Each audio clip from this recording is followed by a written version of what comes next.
Caught a glimpse of your splendor in the corner of my eye.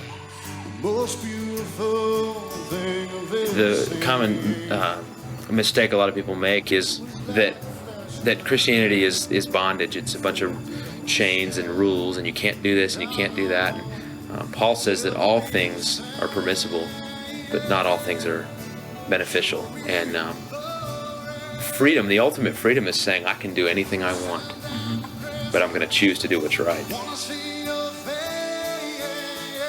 I was a pastor's kid, so pastor's kids are either really good kids or they're really bad kids. I had made a decision to follow the man Jesus when I was probably 12, and I'd walked an aisle.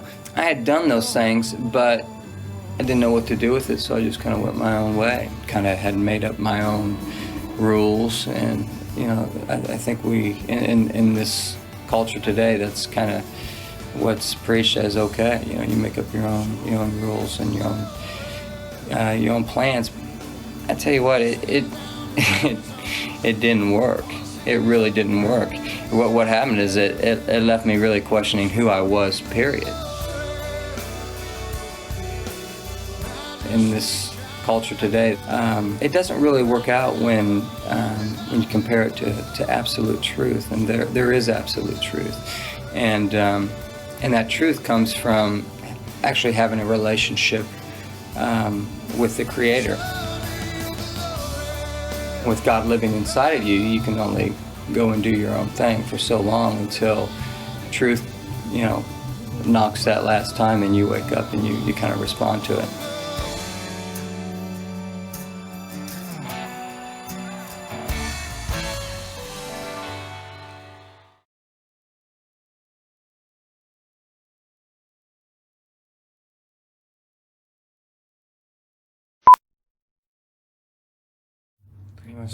I'll try. The value of Christianity in the world today. Mm-hmm. Well, I feel like we live in a world that is in more conflict than we realize. I was about to say than it's ever been, but I would imagine it's always been in conflict.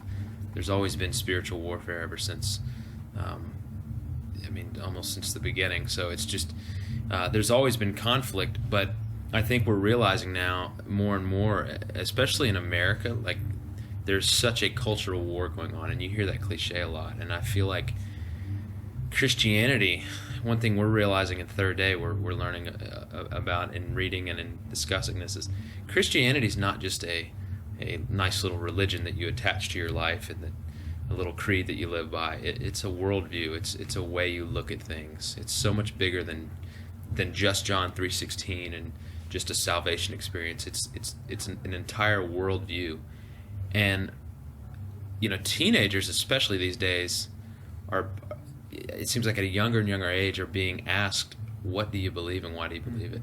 And they're kind of being called to task on finding an identity in something. And I feel like Christianity, well, obviously, is the only true worldview that I think will get you anywhere. And obviously we know that where it will finally get us into heaven, but at the same time, just in life, just the principles of Christianity, of what Christ laid down since the beginning of time, and then in his life on earth. I've definitely faced times of doubt. I think I wouldn't be a human being, I wouldn't be a Christian if I didn't. There are many times, when you're going through a hard time, or maybe when you're going through a great time, and you don't need God.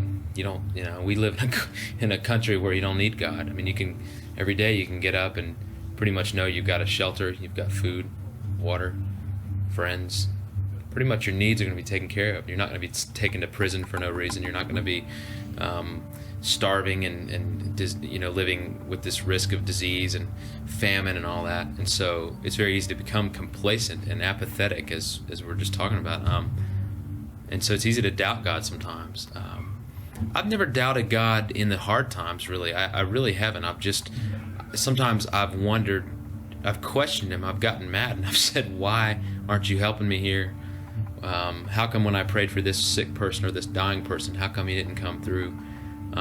So I doubt sometimes. I've doubted his his willingness to come through, but I've never doubted him as being real, and as being my Father and being my Creator. And what I've always come back to after doubting is that God is good, and He has a plan, and He has mercy, and He has grace on us, and it doesn't mean that everything we prayed for is going to happen.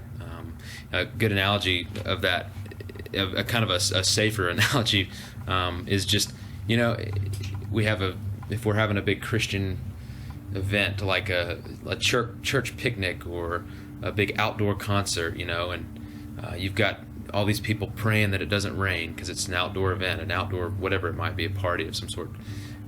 We're praying that it doesn't rain. We're praying, God, your will be done, and just move the clouds away. Well, a friend of mine said one time in joking, well, what if there's a farmer in the town that's saying, Lord, please let it rain because my crops need water, It's interesting because we personalize things so much that we take offense when God doesn't answer our personal prayers the way we want Him to. And when we realize there's 6 billion people in this world who are all, well, not all, but many of whom are reaching out to God, asking Him to help them in this way and that way. It's not that He doesn't have the time or the ability to help all of us, but He's still sovereign. His will and His plan is still what at the end of the day is going to be done. Toughest situations for me were, I think, family conflict. I grew up in a family with quite a bit of conflict, verbal conflict, and as a very young Christian, and I don't think I've grown old as a Christian. I think I still feel like a baby Christian, but some 15 years ago when I first was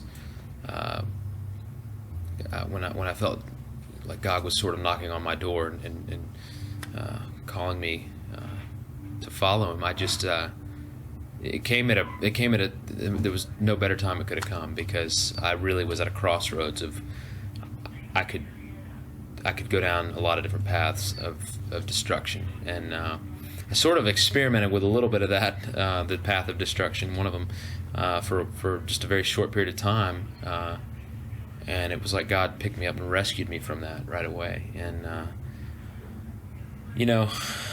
that was a hard thing for me, but I think just it's tough for teenagers. I mean, if there's any of them watching right now, hopefully there are.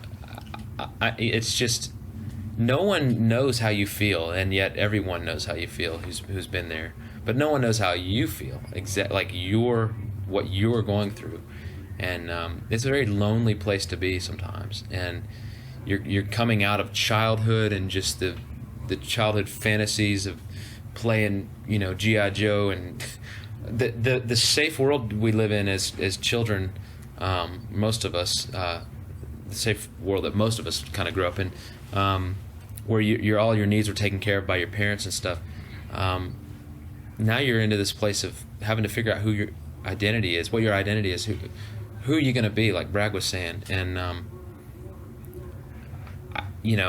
if you've got conflict in the home, or things that have happened to you, or just bad decisions you've made that have led to youth rehab, or even detention center, or anything like that, or whatever it may be, decisions you've made, it's such a hard time, because God is knocking on your door and He's there to help you, but it's just, there are so many forces pulling at you at that time. And so that was always, I look back, and that was such an amazing time for me, probably the time of the most growth for me ever as a Christian. And I would just encourage anybody who's going through just that identity crisis at that age. I don't know how to encourage you other than to say to hang in there, and just to pray for God's mercy and His grace, because He's there to give it to you. He's already given it, and just pray that you can realize it, because that's what got me through. That's the only thing that got me through it. Yeah, I think that's the key, is really turning to God. I mean, for me, I didn't necessarily do that until way on down the line.